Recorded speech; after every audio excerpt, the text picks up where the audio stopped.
Uh-oh. Hello, everybody, and welcome back. You're watching Turning Pain into Purpose and Purpose into Progress, where we stop surviving our stories and start leading them. I'm Black Diamond, the CEO of Access Granted and the host of Turning Pain into Purpose and Purpose into Progress.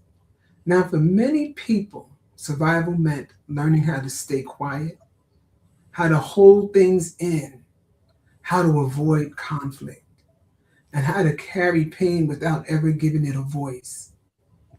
But there comes a point in healing where silence is no longer protection, and that's where the conversation begins.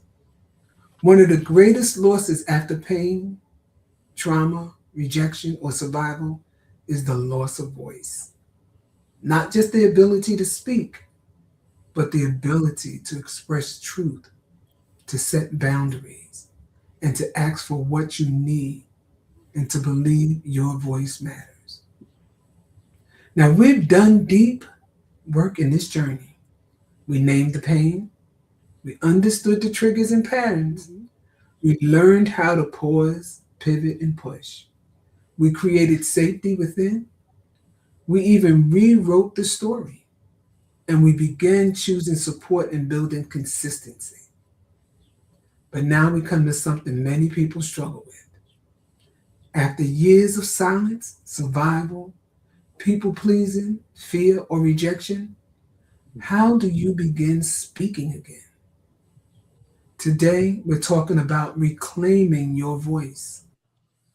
And before we dive into today's conversation, I want to take a moment to acknowledge the people sharing this space with me. We have Bobby, Coach P, who probably will join us later, Andra, and Dr. Price. These contributors have helped bring honesty, depth, and real perspective to this journey in a way that continues to resonate beyond these sessions. Because conversations like these become powerful when people are willing to speak from experience, not just opinion.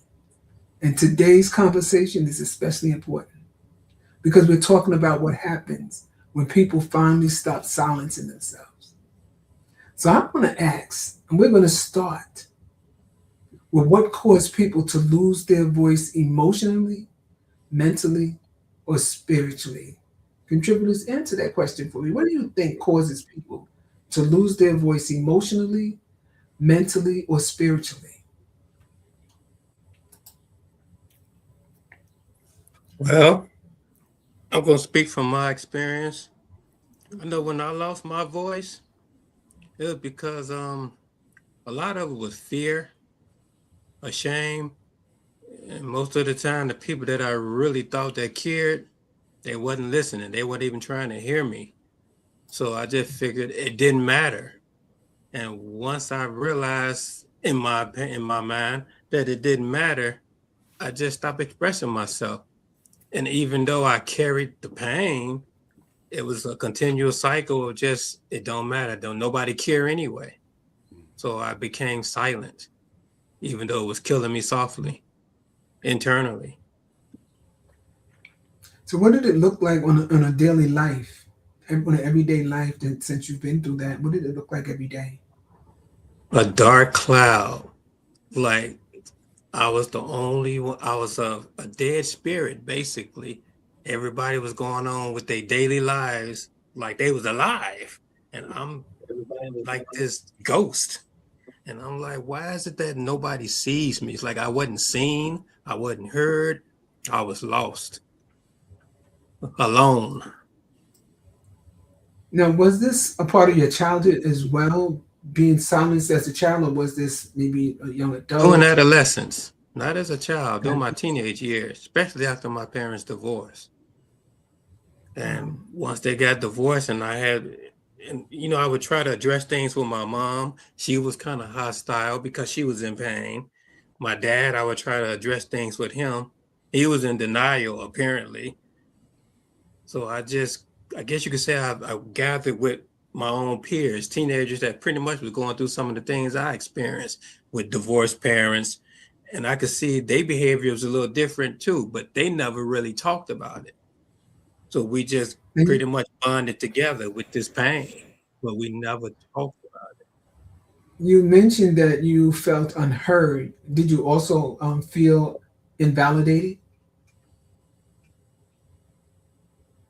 You know, I would say yes. If it wasn't for my grandmothers, and I would say an aunt, those were spiritual beings in my life that I gravitated to, that I was able to I expressed myself, but not too openly, because I didn't know how they were what the backlash was gonna be like.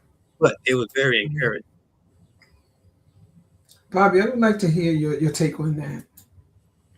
What causes people to lose their voice emotionally, mentally, or spiritually? It all is gonna it's all gonna come from the source of how it's internalized. For one, the point of feeling I'm gonna be rejected if I say anything in the first place, although it's external factors that probably cause that. It's when it's internalized. Now, once it's internalized, then the person begins to agree with the misinformation that what I say is going to be rejected. So they try to say it in a different way. So sometimes even when they lose their voice, they're still talking, but they're talking to agree or to fit in or not cause So it sounds waves. like So sometimes it sounds like people please. It sounds like people pleasing. People, it is. It is exactly people pleasing, still talking and feeling as though I am speaking. I am honestly, it's not your true voice. People pleasing, connected with the fear, and then internalizing the trauma. The best way to handle it. And so that Do you think or little bit of validation that comes I'm sorry, go ahead. from people pleasing ends up being what they become satisfied. Do you feel as though that is self-abuse or being out of control or losing control or feeling as though an individual may have lost control of maybe who they were or who they are?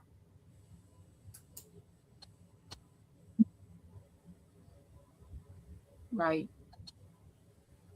That's right. Dr. Price?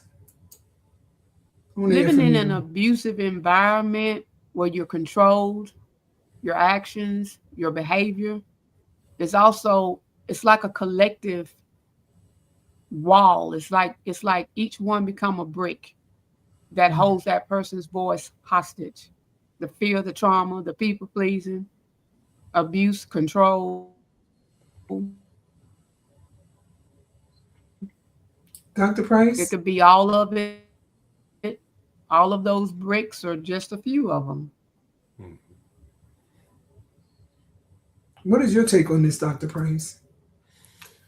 A lot of times I feel like in terms of the loss, emotional loss and things of that nature, a lot of it can be connected to a lot of trauma too, where you begin to lack that self-esteem and confidence within yourself. And sometimes in a lot of cases, people go into isolation and because their self-esteem and self-confidence becomes so low that they just kind of go into isolation. And those are things that when you're in that place, it's trying to look at the bigger picture and look in the mirror and say, I've got to this point where I'm probably at my lowest. And I mean, how am I going to work through that? Because usually they say when you're at the bottom, at rock bottom and everything, the only place to go is up. So, I mean, I think a lot of that just entails a lot of that trying to build self-confidence, build more self-awareness, build those aspects of yourself where you're able to kind of have an upward trajectory in terms of your emotional stability, emotional understanding, stability, all those things. So, I mean, it's a process, but for me, that's what it seems like when people are in that kind of state of mind and they're going through those feelings and emotions of being disconnected from others in that way. You mentioned confidence. Can someone appear confident and still not have their voice?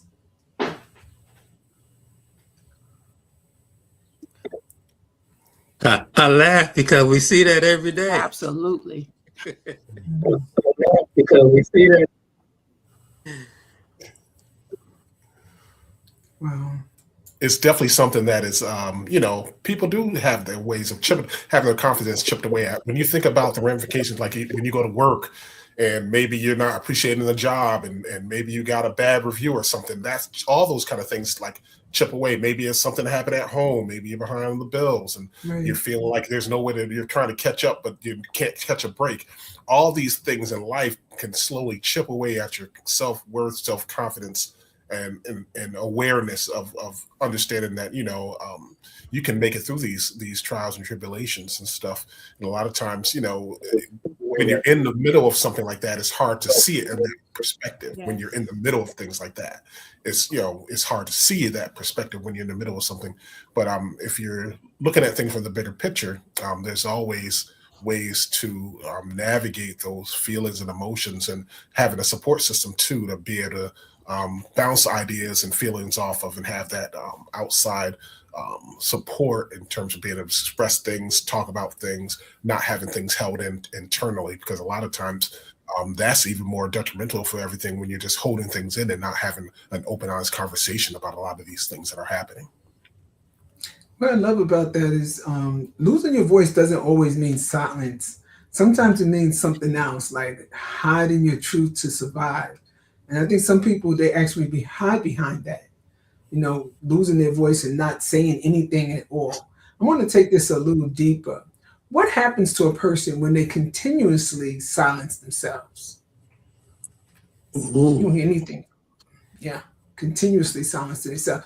Do you think it's resentment, anxiety, maybe a loss of identity, or even weak boundaries? I would have to say, first of all, it's normal. It's a part of life. However, it builds your character. It determines, if you really think about it, who you are. I mean, because if you're a weak-minded person, then of course it's going to take you a while to say, okay, I'm going to get out of this norm, this fear. You know what I mean? This conditioning factor. And if you're a strong person, you actually know, okay, I'm just going through something. However, you can break through from this. It's just a matter of timing. It's possible. You know what I mean? But you don't have to beat up on yourself, because like I said, we all human. We're going to go through something, some challenges of life. But what about feeling invisible? Sometimes people feel invisible. Now, there's one thing that I know I have. I've written a book called The Habitual Liar. And in this book, it's about disconnection from self. And the character in this book have disconnected from themselves because it's in some way that they lost their voice. And that shows throughout how some people respond. And through her life, it's been a journey of her losing her voice and disconnecting from herself and becoming somebody else. Mm-hmm. And that's more of a different, maybe a different species of what we're talking about, which would probably be DID, which is dissociative identity disorder. But people lose their identity when they silence themselves. What is your take on that? Yeah. I mean, how do you recognize that somebody did that? I mean, it can manifest itself and look different and different, because people have different personalities and different ways that they process things. So it can definitely look different in certain people's circumstances. For one person, it might be they're just totally isolating themselves and not talking to family and friends, or not being associated with, maybe going to events that they're invited to by the family and friends and stuff like that. Yeah. So, I mean, but then somebody else, they might be more where they mask it better. Like they're kind of put on the mask and they're going through, they're smiling and acting like everything's okay, but internally things are not. Things are off balance emotionally. There's instability and things of that nature. So, I mean, I think it does take part in a lot of the different personalities that people have. Everybody's different in their own way, and the way people that process all of the things that happen in their life is different too. Different perspectives, even culturally. There's a lot of aspects that make things different in terms of how responses, reactions are to issues in terms of if you're dealing through trauma or trying to build self-confidence, build awareness, build more self-esteem and those things. So I think kind of like comes together in that way where it kind of, embodies a lot of those elements together to have that happen like that. Exactly. Andra, when people constantly abandon their own needs, can their silence become a learned behavior? I would say yes. And the only reason why I say yeah, because they become conditioned. And it's normal. And the only reason why I say it's normal is because we're part of society. If you got that fear, you're going to run from it. And when you run from it, you're isolating. When you're isolating, you're saying, I don't want to deal with it. So yes, it can be a learned behavior. Yes. However, you can also break that cycle. It's possible to break it. But you got to be aware of it. Sometimes people, when they run from things, they can run right into a brick wall and not even see it coming, running right into the brick wall. It destroys relationships, many relationships. Bobby, how do you think, well, you were out for a minute, but we were asking what happens to a person when they continuously silence themselves. Do you think that there's some kind of resentment there? Yeah, I think there's some self-loathing. It becomes internalized to the point that, they internally start causing wounds on top of the wounds they're already dealing with. Because again, they begin to agree with this negative perception. And so the longer it goes on, it becomes something that they own, but at the same time, it causes that self-loathing. It spills over from wherever that area may be, where they lost their voice, and now it's showing up, in the way they view their bodies. It's showing up in the way that they make decisions about the way they dress. Everything now is beginning to turn into a type of self-loathing. I asked these questions because it took me a number of years to study DID and mental health, and it developed into a book that I have written. And what I'm hearing is that silence may protect people temporarily, but over time it disconnects them from themselves. And that's what happened in this particular book to this character in the book, The Habitual Liar, where this character disconnects themselves from others. And this is a real thing. Some people don't realize it, that you may think that your friend is just different today or have an attitude or whatever they may be going through, but it could be a disconnect. And eventually people stop recognizing their own voice. They stop recognizing their own voice, and then you tend to wonder who you are or who are they.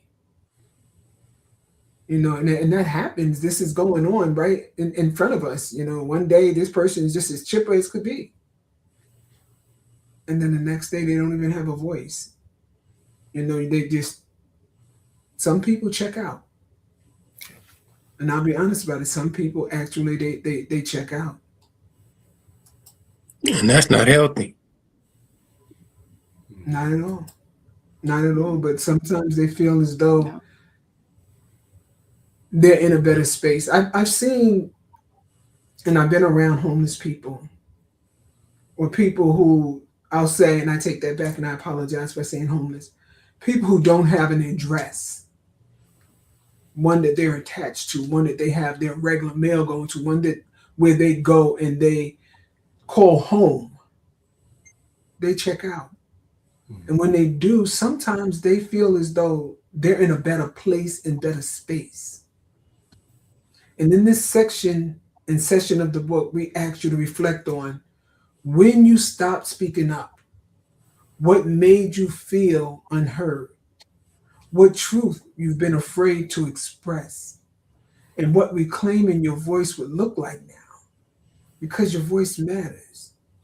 And if you're following along, pause and ask yourself, where in my life when I really needed to speak? And I'm going to ask you, contributors, where in a person's life have they been silent when they really needed to speak?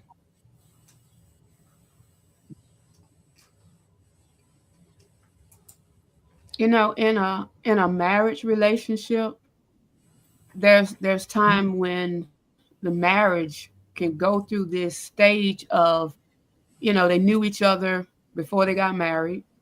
And that was a type of relationship. And then after getting married and learning to be that one that we hear married people become, sometimes there's a shift in the voices.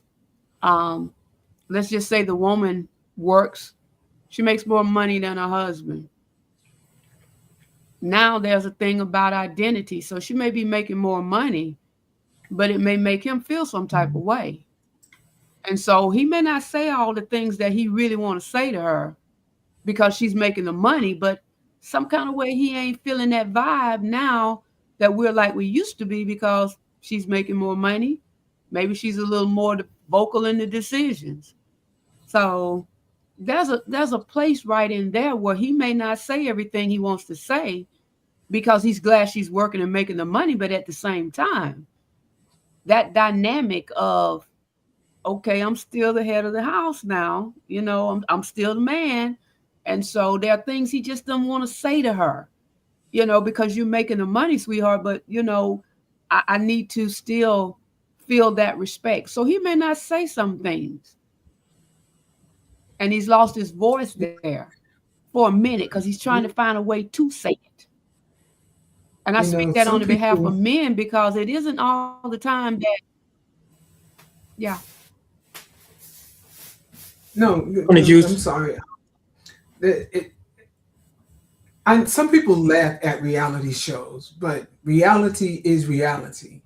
And I was watching one, and what you said resonated to me when you made a statement. I was watching one when you said that the woman makes more money than the man, and the identity is lost there at some point in time. Mm-hmm. In this particular show that I was watching, the husband set the wife down for some odd reason. He set her down, and they're in business together, but he asked to buy her out. And she was a little puzzled because he asked to buy her out. Yeah. And then it brought back to what you were just saying. Is it that she's actually making more of the money than him? He wanted to buy her out, or he wanted to, what we're talking about, silence her? You know, I'm not jumping on his side or her side. And people may know what reality show that I'm talking about, and it's not trying to bash them in any way. It's just that because we're on this subject, it almost rings a bell there. You know, you asked to buy your wife out. You asked to buy her out. Why? Is it because she's really making more money than you? Or is it because you wanted to silence her? I don't know. But not let her have a voice because she made statements to her that I want other things to do in our business, but you're not letting me, and I'm asking you, and you're not letting me. So did he already silence her? And now she's trying to speak up. And when she does, you can see the shift. I think that's communication. Yeah. I think that's about communication, which again speaks to the voice. And yes, it is not bias. It's not bias, but it is a reality that both of them need their voices and to be able to have that comfort level that I can say what I have to say to you without what we talked about earlier, without feeling that there's going to be some rejection, that you're not going to try to abuse me because I said it. You know, you're not going to treat me like I'm a child. You know, and just tell me, you know, it doesn't matter. And I'm not going to be invalidated that what I said, oh, you shouldn't feel that way. You shouldn't say that. So all of those things are going on. But the man really needs to speak. And I am particularly saying this on the behalf of men, because when we come to topics like this, sometimes men are accused of not being open. They don't want to talk. They don't want to share. But again, it's not bias. I'm only putting a spotlight that men have emotions and feelings and things that they deal with in their heart, matters of the heart. So he may not be, and this is just me, he may not be trying to buy her out to silence her, but he might have been wanting to say, look, I don't know how to tell you that I'm loving that you're making more money, but in some of the conversations we're having, since you're making more money, I feel like this. I feel like, you know, whatever his situation is, and for her to be hear him when he says, look, every time the money goes in now, you know, I'm feeling like I don't have as much ability to cover the house or whatever, because I got to depend on you. If he can just say that and she just hear that, that's enough. It's not to start a debate. It's just, okay, baby, I know how you feel. It could be as simple as when her money comes that she made from her job, that it's deposited straight into the account. So he doesn't have to say, you know, she's got her money. She's, you know, he's like, well, baby, we need to do something. Can you, you know, like put some money in the account? So it's many factors, but the bottom line is he has to be able to say that to her without it already being assumed that he wants control. Well said. It does Well matter said. for him to have that respect. Well It said. matters. Do you find, Andrea and Dr. Price, do you find men have lost their voice more now than maybe 30 years ago? Or do you think they may have found their voice more now than 30 years ago? Well, it all depends. 30 years ago, you had people that was more family oriented and old fashioned, whereas the man was dominant in the household. Today, and nothing against the men out there, you don't have a lot of real men out there. You got women that is the head of the household, while men is taking the back seat to the woman. So it all depends on the generation. Now, as far as losing a voice, and I'm going to go from the gang aspect, the gang culture, losing a voice. When I was in the gang, it's not that I was made to join a gang, and I want the young people to hear this. I only lost my voice once I discovered myself. Once I discovered myself and I was able to say, I'm not going to do this. I went alone to get along when I was in the gang until I started realizing what it was doing to me, the grades, doing the drugs. And I'm like, you know what? This is not what I want. But I had to find the courage to say no. Then I started going to different cousins. You know, back then in the 80s, you had cousins that had rank. You know, I was close to the relatives. Now, I don't know. I don't think these kids close to their relatives. I was blessed enough to go to some of my cousins in high-ranking gangs. They're like, you know what? I don't want to do this. I was telling them my dream, you know, and this, I touched on this in my book, From Darkness to Light. If it wasn't for God stepping into my life, and this is real talk, if it was not for God that came in my life and said, hey, when you throw up them pitchforks, you representing Satan. I was more afraid of God than somebody saying, I'm going to kill you, or we're going to do this to your family. I was, you know what? I fear God. I found my voice. It was hard. It was difficult. And then I found that I had to stay away from the people who was causing the pain, basically in the gang, in the gang culture. So to the young people, it's easy. I'm not saying it's easy. You can find your voice. You just have to speak up for yourself once you learn who you are and find that confident that actually have your back to support you. I think that's important. You know, there's a lesson in this as well, because as Bobby was speaking about it, and now you're tapping into it, it takes me back to seeing or hearing or learning, not living it, how our men didn't have a voice over 200 years ago, and they could not say what they wanted to say, because there would be a lesson that they would learn the hard way. So there's times when I see some women and I see what they do and the things that they say. I say to myself, do they ever think back that far? And I know somebody that's in a relationship, and I see some of the things that she does with this male partner, and I don't feel as though he has a voice or he uses his voice. And I say to myself, do she remember? Or did she look, or did she learn, or did she hear about how they didn't have a voice before? You're treating them the same way. And it kind of bothers me when I see that, and to try to educate this young lady on that, she's not ready. She's not ready. And it frightens me, because her generation, I'm not sure if they're gonna ever be ready. And it's because of it's because of not just her, it's a few others that I've seen do the same thing, but I'm just saying, what are we doing? What are we doing in society?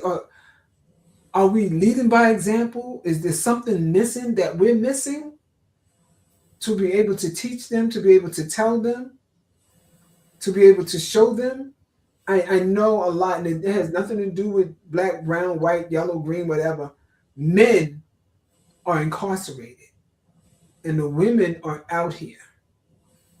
And some of them are putting on those pants, and when the men come home, they don't want to take them off. And they still silence these men. Now, I'm not going to say whether they were inside, I'll say, saying that they were guilty or not. That's not for me to say. But once they come out, you're silencing them again.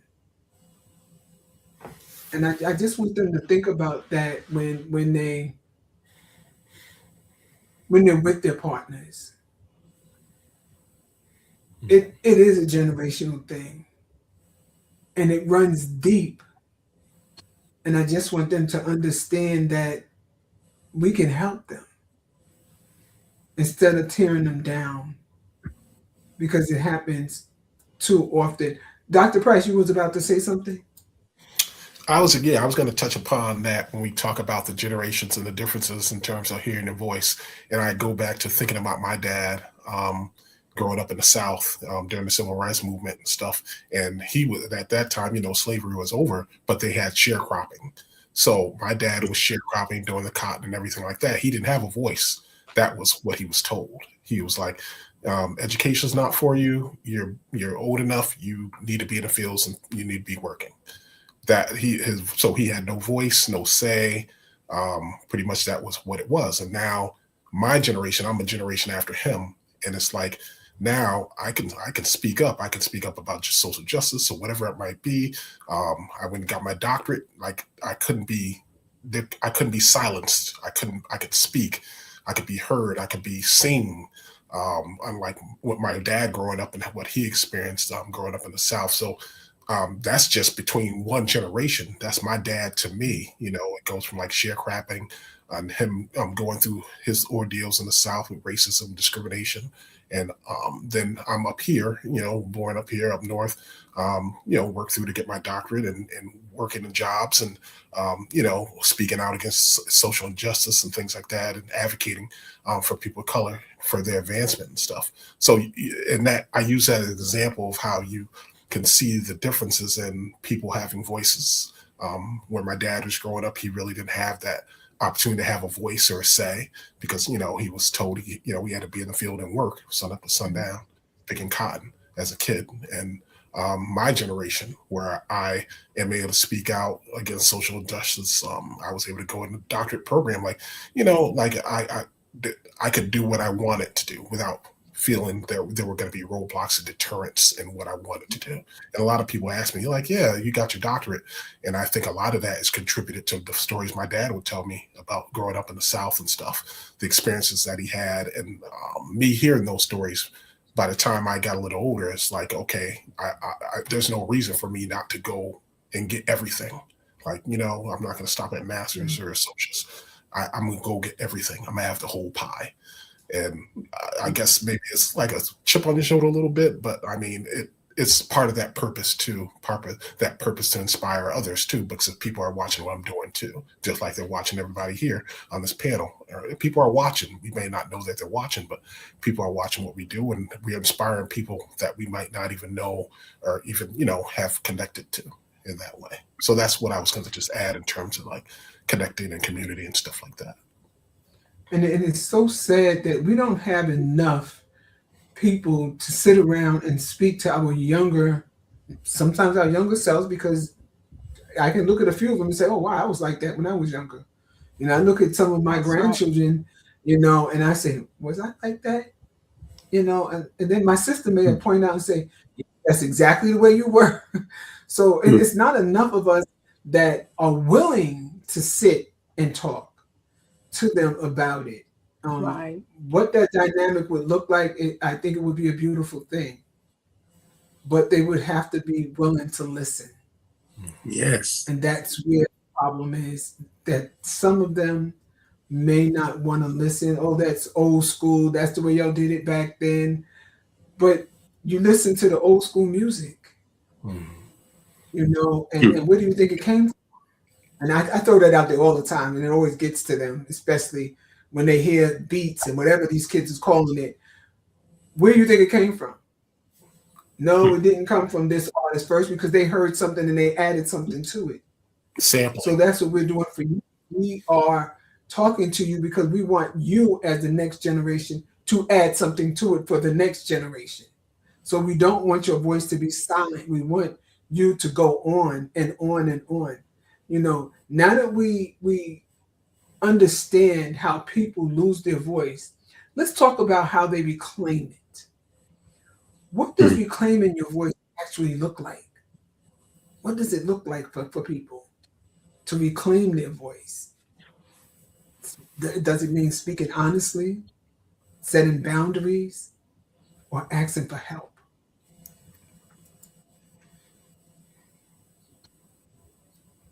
All the above. Being real with yourself. You got to be real with yourself. Once you acknowledge the truth once you acknowledge the truth, it's not going to be easy to deal with it, but at least it make you conscious enough to face it. Now, once you face it and be like, okay, this is natural. Bobby went through it. Diamond went through it. Dr. Price went through it. Andre went through it. I can get through it. It's a part of life. It's a cycle. We just got to break it and face it. So do you believe people who lost their voice and begin using their voice feel uncomfortable at first? And we have the power to break it. Yes. Our words have power. Yeah, they most certainly do. But what about those who lost their voice and now they start to begin to use their voice? How uncomfortable do you think that they would feel using their voice for the first time? They won't. It definitely could be something troublesome. They won't. Well, They won't. You're going to feel so good when you do. You won't. And that's something I spoke to Andra about before we came on, how I think some people are a little uncomfortable now with me because I started setting boundaries.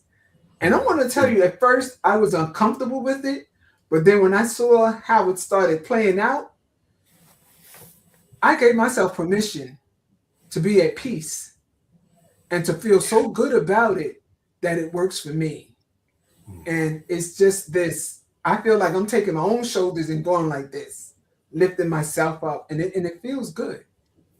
It feels good. And I think that some people see the change, but they don't want to accept the change. So they want to continue, and they want me to continue to not have the voice. Because I remember saying it to someone that I would always be quiet, I wouldn't say anything, and I always let you say this and you say that, say, I don't never remember you being quiet. Yeah, you do. You remember that I was quiet and I wasn't going to say anything and I just allowed things to happen. But somewhere along the line, I can honestly tell you, I don't know where it happened, but I can probably tell you when it happened. And that's when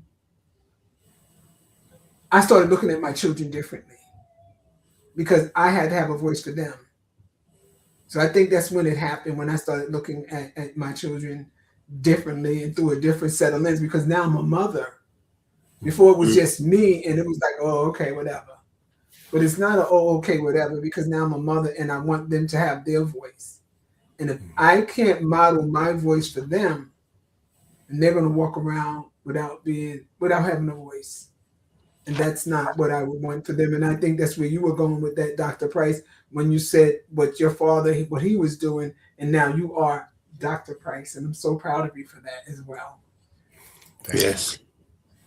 So what would you suggest? I'm sorry, go ahead.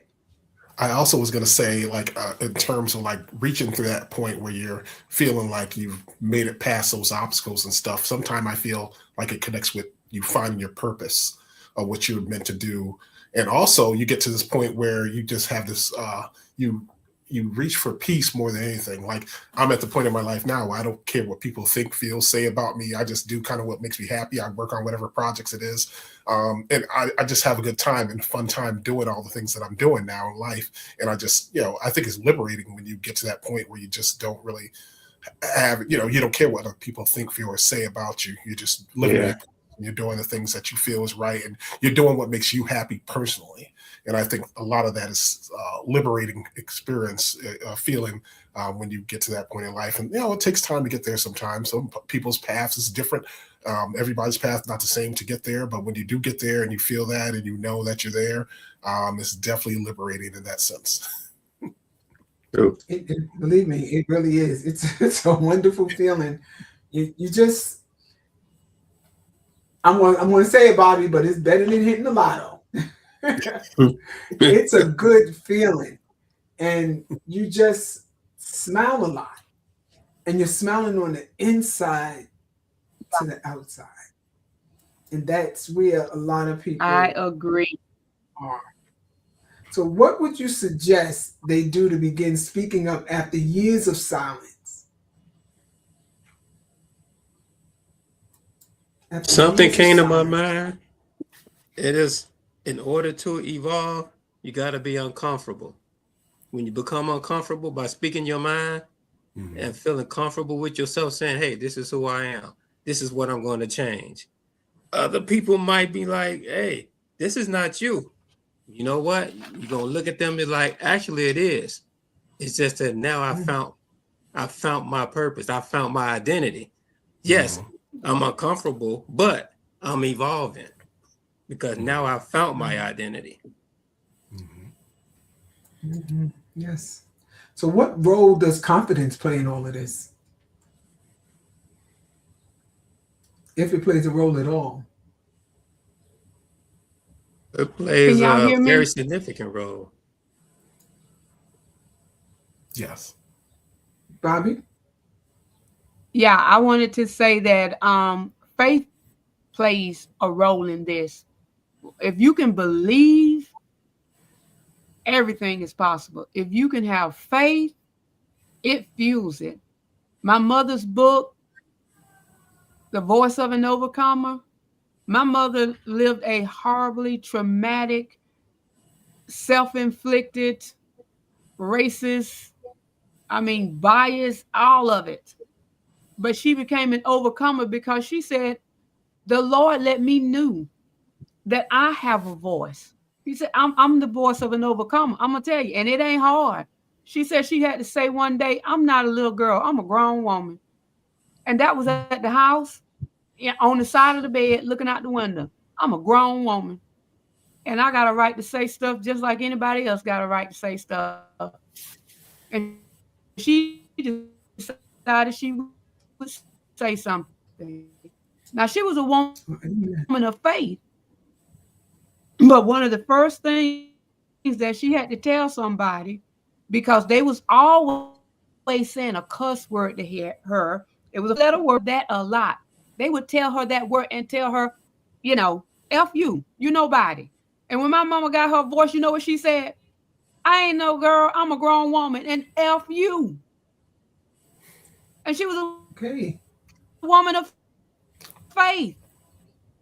Well, I guess she had But something she to said say there. Faith caused her to be able to say, like it, don't like it. And coming through some of the trauma I have personally lived through, I found out everybody that's cussing me, that doesn't mean I have to be quiet.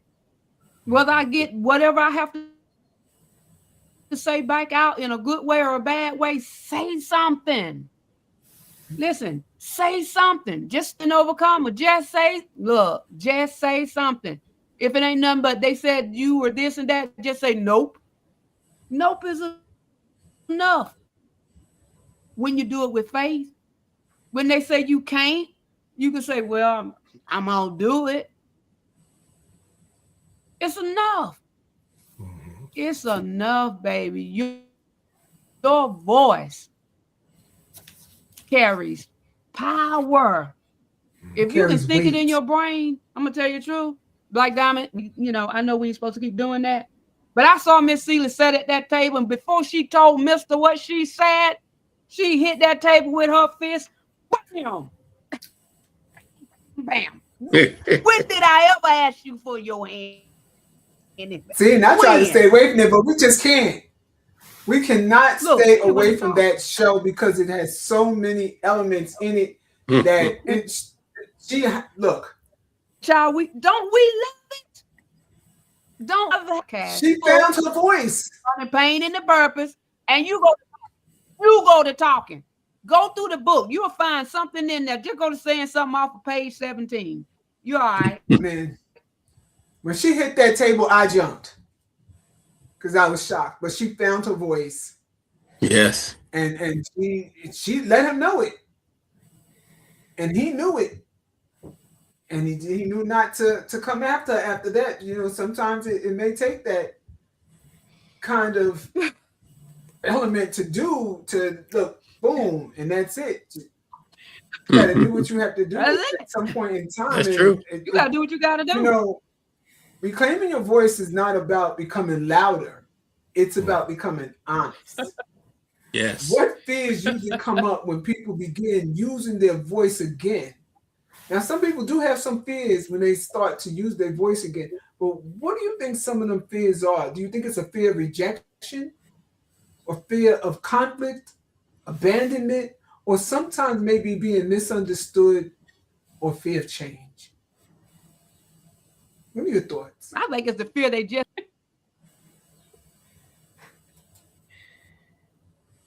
Repeat that, Bobby. I didn't get that.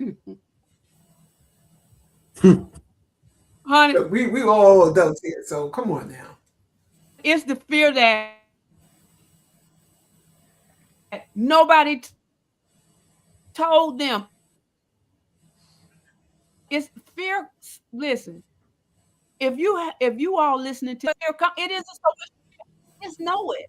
Dr. Price sat over here, and I haven't known him but a few episodes. This man, Dr. Jim Price, whichever side of the screen he's on, this man got me to go get 2 lottery tickets. This one. And I'm gonna tell you what, I did not win. But I had to. You know why? Because I could go do that. Go buy it. Listen, go buy the stupid tickets because Dr. Price said, you know. And it's look, just say, no, don't anticipate fear. Don't anticipate it. I don't care who else had fear. Don't let that be your story. That ain't you. That was somebody else. Mm-hmm. Baby, you.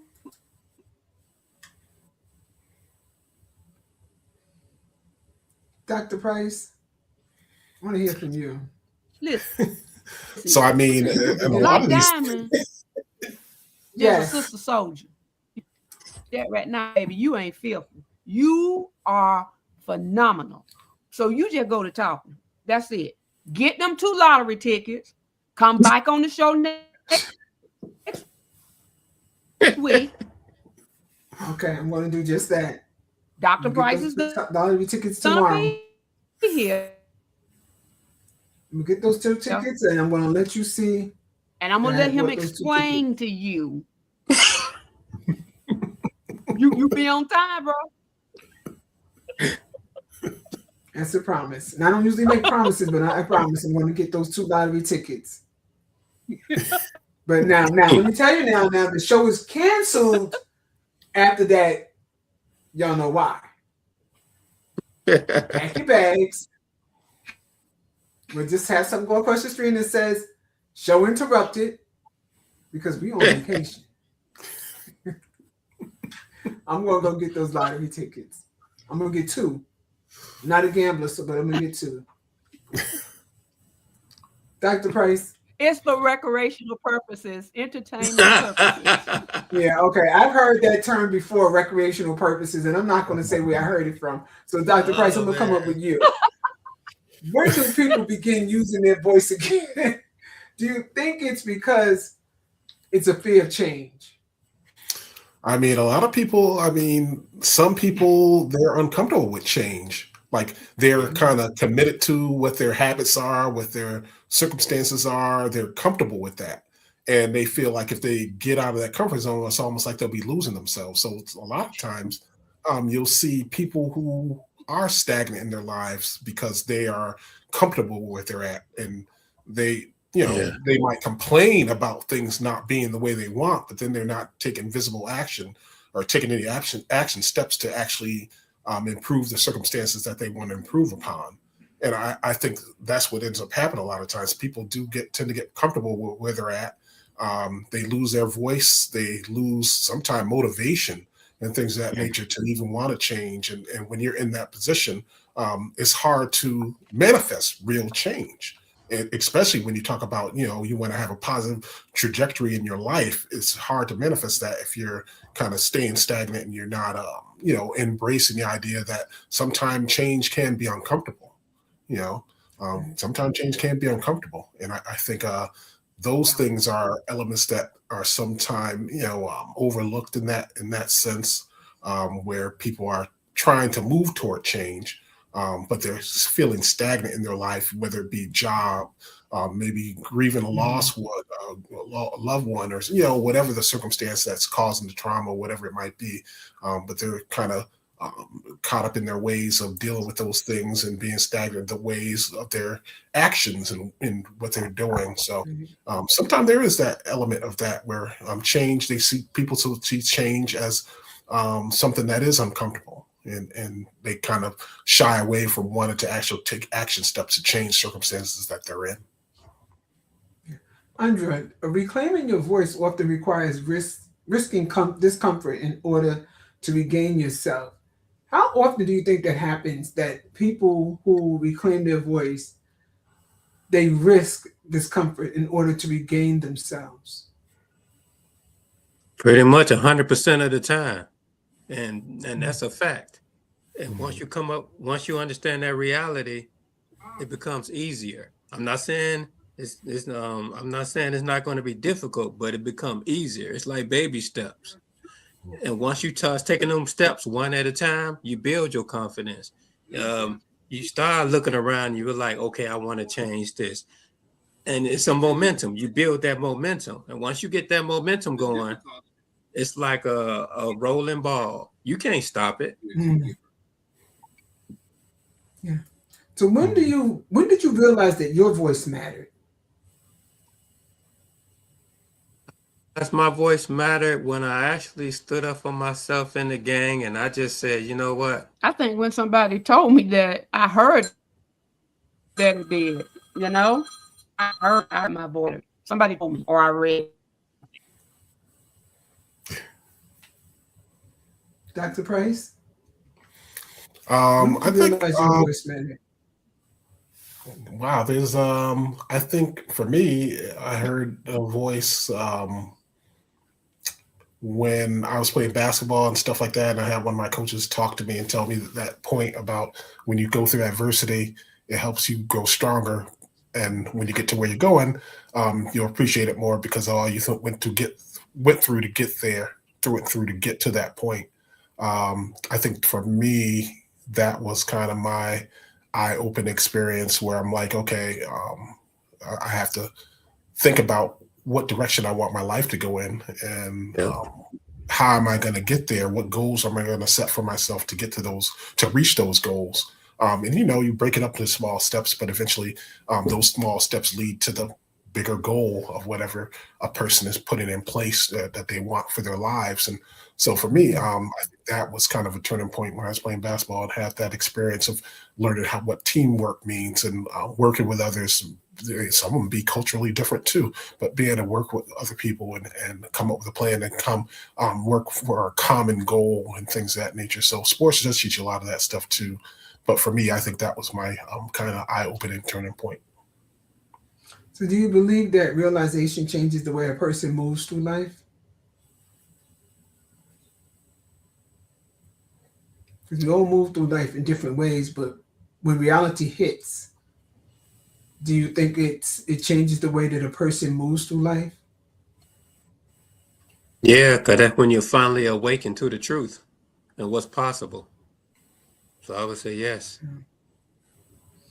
We had spoken about reality prior to the show, Andre and I, and I this is one of the things that I had a hard time doing when I was preparing for this show. I was thinking about my own reality of something that I may have to face, and I think that reality is going to change the way that I move through life. It's going to change it in a great deal. The only thing that I fear is that it's going to change the way others move through life that's around me, because it's going to affect them as well. So I just want to be careful with the way that I move through life to make sure that they're moving through life on their own accord, not on something that's going on around me. Mm-hmm. So one sentence from each of you. What is one thing someone needs to stop staying silent about? One thing, just one thing that they need to stop staying silent about.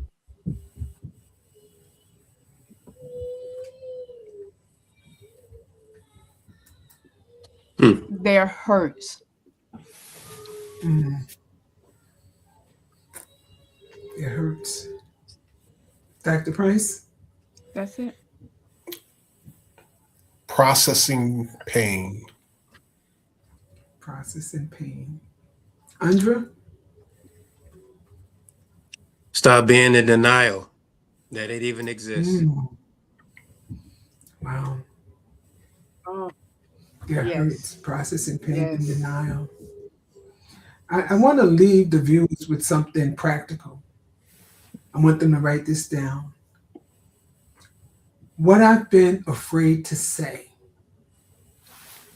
Who I silence myself around. What truth I need to honor. And what reclaiming my voice would look like moving forward. I'm going to say that again just to make sure that you got it. What I've been afraid to say. Who I silence myself around. What truth I need to honor. And what reclaiming my voice would look like moving forward. Then I want you to ask yourself, what would change in my life if I really finally spoke honestly?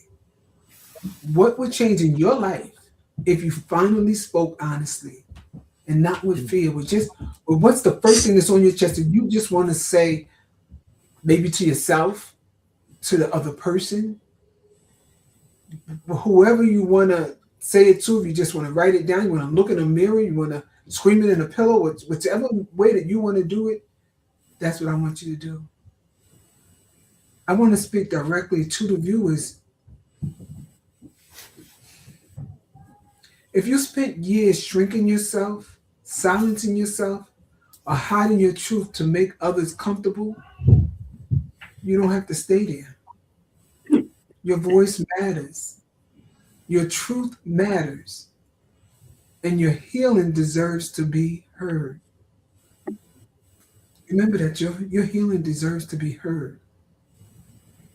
And I want you to come back for our next session. We're going to talk about boundaries as an act of love.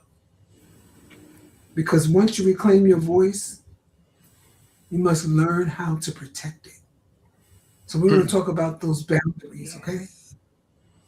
So as we close, remember, this journey requires participation. So I want you all to get a copy of that book. You can order it from basicblack.com and follow along with us. You can send your questions to Access Granted so we can continue this conversation in the next session. And remember, you are worthy. You're worthy.